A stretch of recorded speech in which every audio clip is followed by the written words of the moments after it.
joining us. This is Abrahamic Mission, and today we are discussing refugees and the internally displaced persons. And today, like I've told you, I brought the co-directors of Interfaith Mediation Center in Kaduna with Imam Muhammad Nurain Ashafa and Reverend James Movell. Once again, you are welcome. Thank you very much for having us, sir. We started discussing something. Reverend, was telling us about the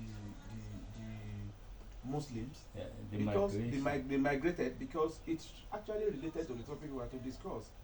The migration, refugees and internally displaced persons. This thing, do we call this? Well, that is the technical language. Reverend was trying to explain Muslim history to us. Because it is a very good point, that's a point of reference you're making too. Okay. And that point of reference of saying, when you talk of refugees, if you feel you don't care, you are not concerned. You talk of asylum seekers, you feel you don't care, you don't concern, and you are a Muslim, then you don't know your history. You don't know the history of Islam. Okay, tell us the history of Islam. And that's why the pastor make reference to Islam first, and the first infancy Muslim community were refugees. They ran for protection from persecution and oppression into a Christian kingdom. From where? From Mecca to Abyssinia. Where is And Abyssinia? is the present day Ethiopia. Okay. And Najashi, who is the king then, and the Muhammad told them, you go to Abyssinia.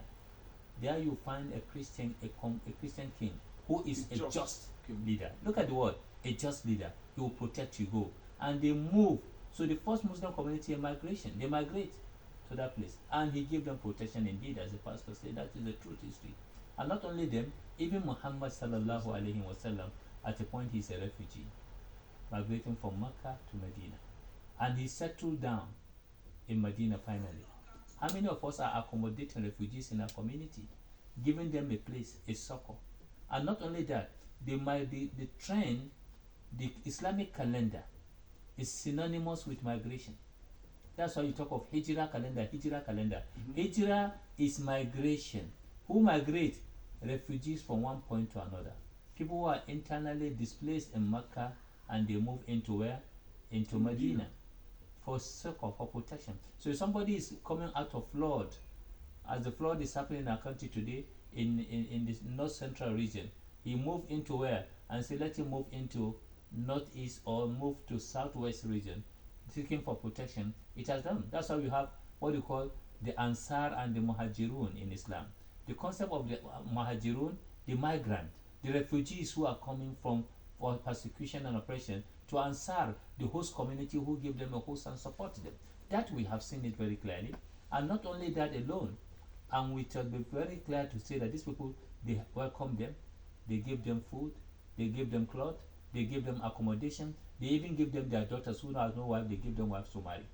These are the highest level of compassion. We saw that the first Muslim community of Medina gave to the immigrant who come from Mecca. Okay. Imam, let me come to Reverend now. You know, you've been using the two terms interchangeably. You say refugees, you say internally displaced persons. Who are the refugees? Who are the internally displaced persons? So thank you very much. Simply put, is that a refugee is somebody who has been forced out of his country and he comes into another country to look for succor, protection, and to live again. And for the IDP, internally displaced person, is somebody who has been forced to leave his place of abode as a result of either ecologically motivated, challenge-induced challenge, or man-made induced challenge. So these are the things that makes people move. So within your country, you are an IDP, internally displaced. You are internally but displaced. But a refugee is from one country to another, simply put. You use another two terms. I want our people to understand. You say ecologically induced crisis or humanly induced crisis. Which one is ecologically induced and which one is human induced? The ecologically induced are those that come with flood, rain, storm, even fire, disaster. Ecologically, some bush firing in Nigeria. We have not started experiencing fire catching up by itself yet.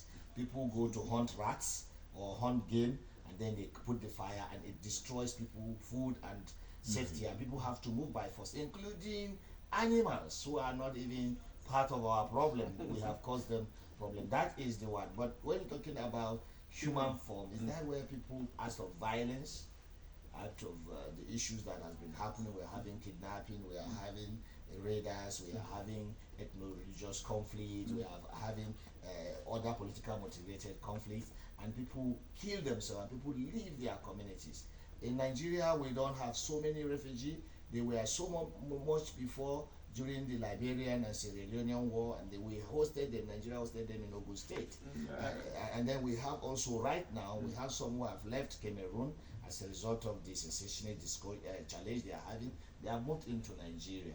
So there are others also displaced by the insurgents from the northeast, from other countries, Chad, Niger. They have also moved, and some of us, people also moved to the other country. So it is like trading human beings, making them very uncomfortable, which is really unfortunate.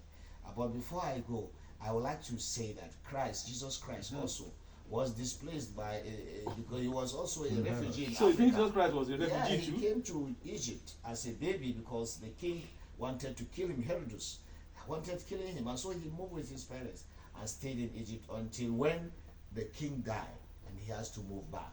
The one that needed, the angel announced that the one who seek for the life of the child is no more. He has transited to wherever he went to. He's dead. So he moved back again. Africans sheltered the Lord Jesus Christ. Africans sheltered the first Muslims who left the Middle East. So Africa is a hospitable community.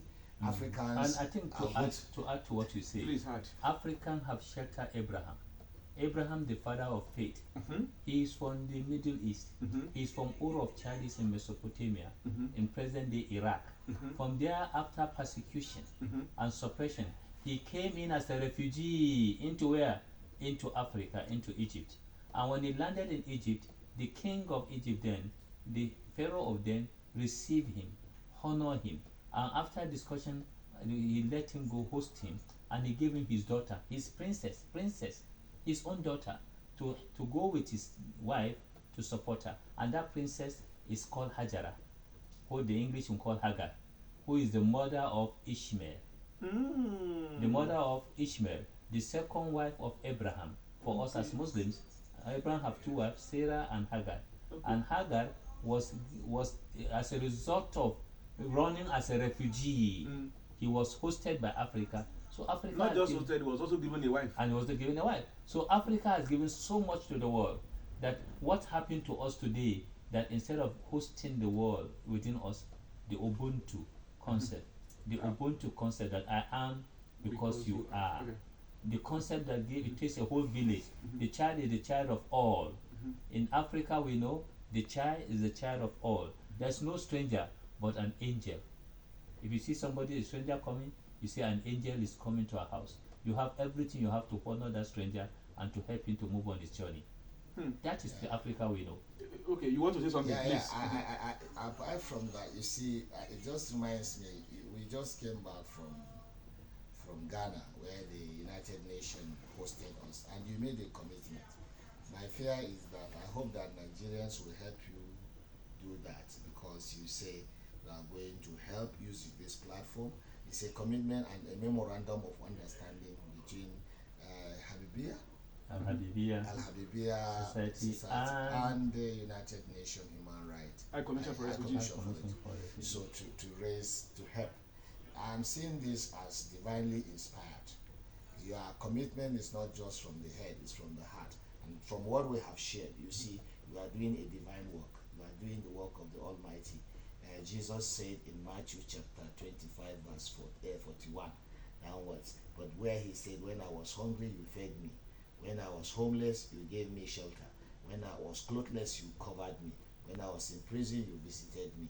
And the people will say, where did we see you, Jesus, and did that? He said, no, when you did it to the least of my brethren, you did it to me. So hosting people who are displaced, helping refugees, is actually divinely instructed.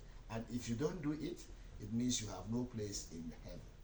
Well, that is what you say from the Christian perspective. And from the Muslim perspective, this commitment to United Nations High Commission on Refugees. And here we have high recognition, not only refugees, but internet displaced persons in Nigeria. It is time for what you call corporate responsibility for every person, every organization, every institution to invest. There is a platform. You need to create a platform here on the Abrahamic mission that people can bring their contribution. Look at somebody. We can help you to look at someone who have been internally displaced. There's a large internally displaced person in the northwest. There's a large internally displaced person in the north central. There's a large internally displaced person in the northeast. There's a large internally displaced person in the south, and also the southwest. Each geopolitical zone of this country have a large chunk of internal, either as a result of natural disaster or man-made disaster. So therefore, I believe that Quran chapter 59 verse 9 told us very clearly the need for us to support refugees. No, we will get there. We will get there because there's many things I still want us to discuss before we get to support the refugees. Yes. There's something the two of you have just discussed that is very striking in my mind. I think God created Africa specially to help the world. I don't know whether you look at it. There is no continent that can survive without Africa, but we can survive without any other continent. Absolutely.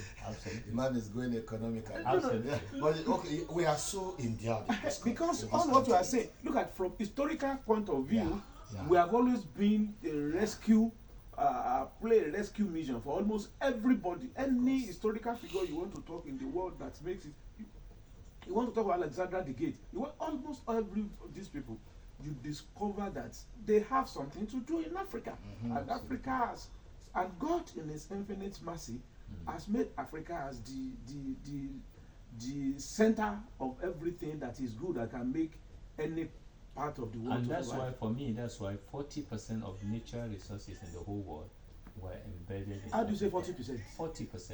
That's I think it's close to 60. From the way I'm looking at it, because the Europe, they are Europe. If we Europe cannot let us survive. say they sit together, if the Europe can stop taking from us, what I They mean us, cannot I mean survive. Africa, let's give them 5 to 10 years whether they can survive. They can't. So, They can't. so I think we should thank God that we're Africans. And but one of the most important thing for me is, as Nigerians, with the gift God has given Nigeria, no any African country among the 54 African countries, 54 or 50, 55 African countries today, no one has endowed as Nigeria, either in human resources or in natural resources. Why do we refuse to copy, to emulate the Medinan Charter? The Medinan Charter, the Medinan host, how they host the refugees in Medina, how the Medinan hospitality, the compassionate heart of supporting our brothers. The more you give, the more enriched you become. Look for someone somewhere, just give him hope.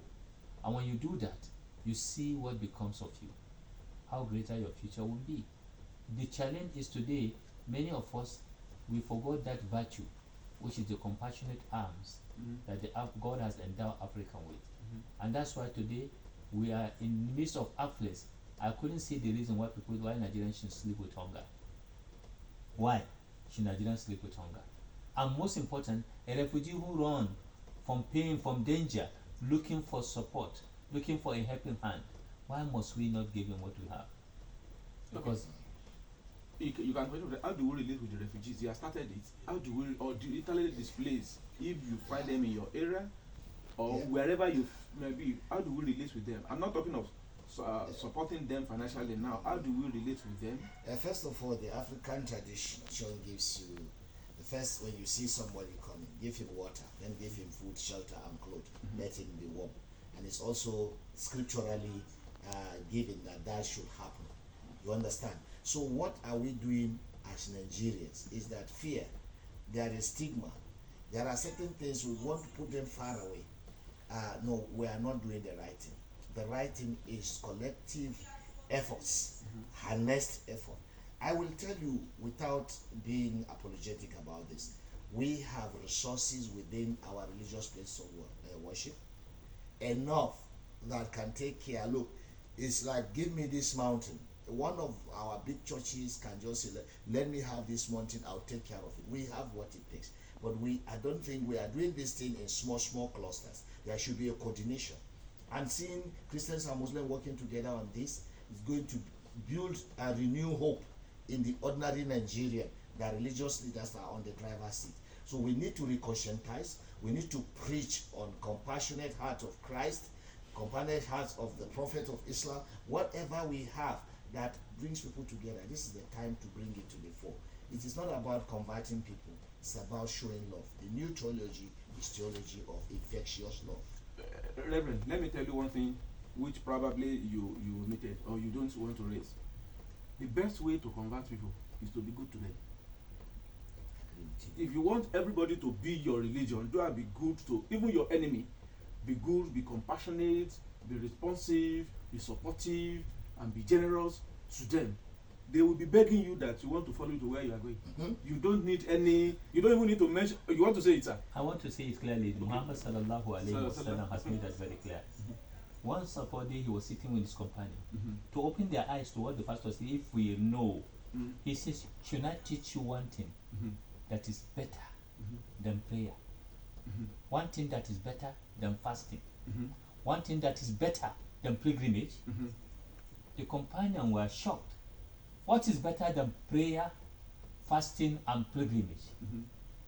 Muhammad sallallahu alayhi wa sallam says, feeding the hungry and extending peace to people you know and people you don't know. Just look at that simple thing. Feeding those you know and those you don't even know. Just feed them. Give them hope. It is greater than praying, than fasting. You are looking for the pleasure of God. God lies in the heart of the giver. He makes his light to shine towards those who support others and make them to rise through through that compassionate spirit. That is what makes us great. And many of those families who are greater family yesterday, if you know them, you see how many people they build. The turnover is in human being, not in animal, not in money, not in capital, not in investment, in cash investment. The turnover, the greater turnover of people who are icons are those who revive the heart of people, the suffering, the wandering like the IDPs and refugees. This is wonderful. This is wonderful. This is wonderful. I was listening to a preaching yesterday.